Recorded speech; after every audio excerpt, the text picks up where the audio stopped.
Alright, well, this is, it's okay, Edie. My dog got scared by the noise. She's confused why I'm talking. Anyways, I'm confused why I'm talking. But the reason is because I have nothing better to do, and I am tired of fucking posting on the Instagram feed. I think that 20 slides is too much. It's oppressive. It's like the same thing with streaming where you want to watch something and then you're like, oh, let me pick something to watch, and there's a million fucking things to pick and you don't pick any. You just watch the same shit you've watched a million. It's just, The Office or what the fuck ever. But essentially, I wanted this to explain the social anthropology show concept that is happening. Apparently there's a show about guys, and it's like, different types of guys. It's like Twitter shit. This is real fucking, social science that I'm going to be doing. I have a pretty incisive mind, and I have a good rapport with a lot of different types of folks, and I think that it would behoove me and society at large for me to get to the bottom of why people are doing some of the shit that they're doing and why they're behaving that way. I think that it's all, because I'm being mad respectful too. This is like, I love everybody. I think people are great. If you do something interesting, you can hit me up. I talk to fucking people all day. Some are good, some are bad. Most are generally fine people who, if I met them in real life, I'm sure I would have a good exchange with them, if they were like a barista or a waiter, or, we're in line together to get a bagel or ice cream or something. I'm sure, and you're all good anyways. The point is, I'm going to be doing full-fledged conversations with people.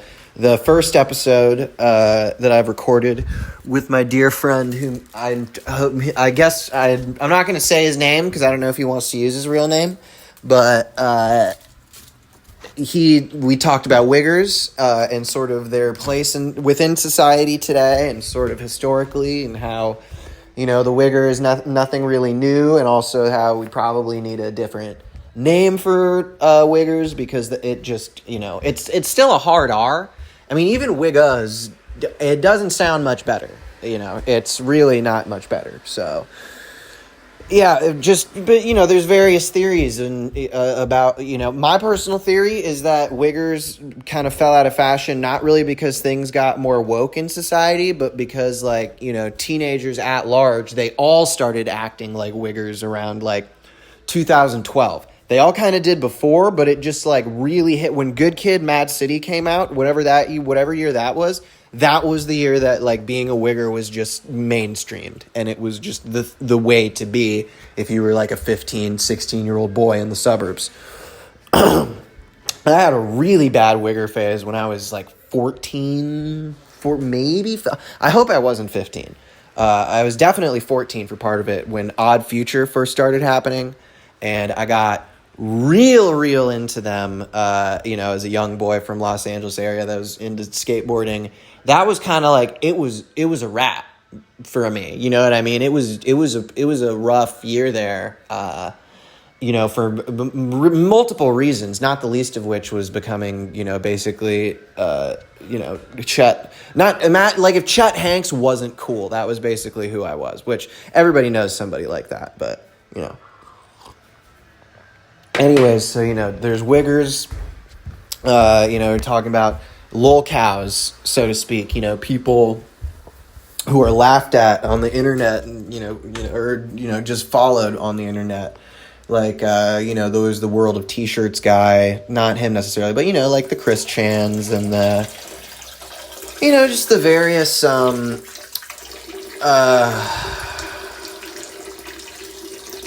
Greg Schneiderhan. I'm having trouble thinking of them right now. My favorite one ever is this guy, David Bongiaska, who, if you follow me, it's the pinned post on my page where it's the dude crying to Red Hot Chili Peppers, which that guy is me, by the way. That's me. I'm him. We're the same. He's my dad. All of that shit. But yeah, I recommend David. I don't know what happened to him. I hope he's still alive. I'm sure he's not sober. He's always, there's one, thing of information about him on a graffiti forum. And that's the only place that you can get information on him. And he was apparently he's like a trustafarian. He doesn't have dreadlocks, but he's like a trust fund guy who, I don't know if it was maybe someone in his family who had the same name, but he was listed as an employee at this big trust fund based in New York.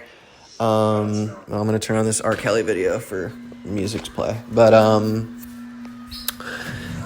so if you guys have ideas, types of people that you want to hear about, ideally... here's the thing. It's not like taking things with a grain of salt. I want to treat things with like the sincerity and the seriousness that, they're afforded at their most extreme. Like, in the episode, like our take is not that wiggers are bad by any means or making fun of wiggers or anything like that. Like we're very much and same with like lolcows. We're not being like, oh, it's good that, Chris Chan's whole life was completely fucked to death by, children on the internet who just wanted to fuck with a kind of retarded person. That's not the point that we're making at all. I would say quite the opposite, for me anyway, because that is one of the most horrifying examples. Like Chris Chan is very much like, there's not even a Greek myth parallel because it's such a new now thing to happen of like, what if there was a person who was already doing poorly and then was completely susceptible to everything that people with bad intentions said that he burns his own house down and he had cyber sex and he was drinking his own cum with Fanta and it was just it was a mess. It was a fucking mess. I think Chris is out again, but okay, this is a really good song. Hold on.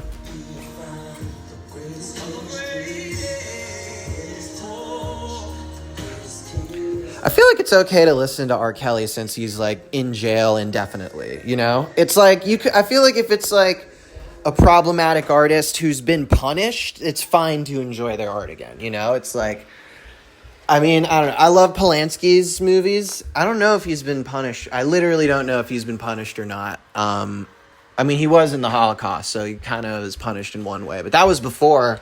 That's like reverse, He already went through his punishment at the beginning of his life, so he's like, all right, now I'm gonna let loose a little bit, I'm gonna behave, boy behaving badly over here, Badman. Anyways, do you have an idea for a type of group or person, various things in my opinion are like film guys. I have a dear friend who I would like to. He's a bit of a film guy himself, and I would like, I feel like that's an archetype of dude that could be talked about. Or, maybe like hairdressers, like, hairdressers in general, you know what I mean? I'd like just spitballing, because it's like you can talk to a lady from Supercuts. Like, I want to eventually just get people from Craigslist that'll just talk to me about whatever. And I just need to, it's my job to be entertaining enough where I can, we'll see. It's good. This is going to be, I got a long road ahead of me, but yeah, there were like a couple fucking points that I wanted to make. Now I remember. So Tom DeLonge, most people know, he was a freak. He was a real geeker. He would be just like fucked up on OxyContin, like peak of the opioid pandemic, like fucking whatever, like 2007, he would like pull his penis out on stage and try to play guitar with it while like nodding, which respect, that's fucking awesome. But he was linked up with the federal government. And something that I was thinking about earlier is that we all forgot that God was just trying to kill Travis Barker for like a while. He got into like 15 plane crashes and like 95% of his body burnt up. And then it went through all that. And then started fucking one of, like a Kardashian, one of the lesser Kardashians, but a Kardashian nonetheless, it is a sign of celebrity status to fuck a Kardashian. So it's like, he's really, he's lived quite a life. I recommend his episode of Architectural Digest, the YouTube, where they like do the house tour. he seems like a really good dad. Huge respect to him. But anyways, I'm thinking that Tom DeLonge, with his, in his relationship with the federal government over extraterrestrials, I think that he might have gotten the government to give Mark Hoppus cancer, and then also, cause all of the issues for Travis Barker where the planes were crashing and stuff. Because so then he could get all the royalties, right? He would get all the royalties, and then he could use them to produce more seasons of Ancient Aliens and the X-Files, which I think was his ultimate goal. So just that's one idea that I wanted to put out there. Yeah, I mean, we're flying solo here, so I don't think that there's much for me to there's not much more for me to say. I saw an old man. I don't know. I feel bad calling people old people, as I, near my 30s, just because it's like I remember my mom used to get called ma'am, like when she first started getting called ma'am, when she was in her like early 40s. She would like get in the car and like fucking cry. Like it would be, she was kind of, she had problems in her own way, but still. Overreaction, I would say, but I understand where it's coming from. And anyway, he was a man of probably, between 60 and 80. It's an old guy. He was an old guy. And he had the Omega Moon Swatch in red and white, and I'm not personally a fan of the Omega Moon Swatch. I love Omega, but I'm not a really big... I like the Swatch Jellyfish. I think that one's really cool. And I know someone else who has like a weird red, like big swatch that's like very... I don't know, it's weird looking, but I've never seen it somewhere else. I almost feel like it's like fake, but like one of those times where it's like the fake is cooler than the actual thing. Anyways, it was nice. If you recognize like a person's watch and you compliment them on it, they're either going to react in a way where they're like very like pleasantly surprised and they're like, oh, thank you. Like, that's very nice. This guy was like, oh, my son didn't want it. And I was like, oh, what's wrong with him? It's a good... I love talking to old folks. I was an only child, so I really learned how to talk to adults very well. And I wouldn't say I get off on it, but I like talking to old people a lot. And, it's like they got shit to give away. I had an old lady that I was talking to. I need to make her some pickles, but, she gave me a bag full of old watches. So she's like, oh, I don't need these anymore. And it's like, oh, I'm learning to fix them up. I think it's fun. You know what I mean? I could sell them. She was like, sell them. If you can get some for them, sell them. So it's like, oh, hell yeah. So I recommend talking to old people. I don't have any living grandparents left, so it's like, enjoy the old people in your life, on a serious note. If you're listening to this and you want to be in watch chat, just send me a message saying, like, can I be in watch chat? But, it's ideal. If you're just looking to be in a group chat, then don't just... You know what I mean? It's like, I used to think, when I was younger, I would be like, oh, it seemed like something cool, like, you see on Twitter, like, people posting stuff from group chats, and I was like, oh, that's probably something fun that I'm missing out on, and then it, like, happens, you get added to group chats eventually, and you're just like, oh, all right, and then it's maybe, like, 2 out of every 10, so 1 out of every 5 group chats, that's not a great ratio, but it's like 1 out of every 5 group chats is probably, like, actually...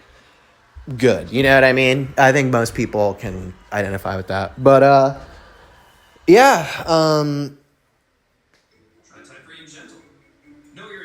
that fucking Zach Braff commercial with the other dude from Scrubs and Jason Momoa just makes my fucking blood curdle, my skin crawl. It really... I hate the word chuggy. I think chuggy very much like... I think it's... if in the sense of, like, it sounds like what it is. Like, chuggy seems like a chuggy word, and I hate it, but that's definitely, like, what the sense I'm getting from that commercial. Yeah. I don't really have anything else to say. There's more of these that are going to happen. I'm mostly making this to just hold myself accountable to do it again in the future.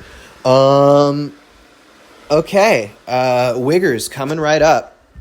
Peace, y'all.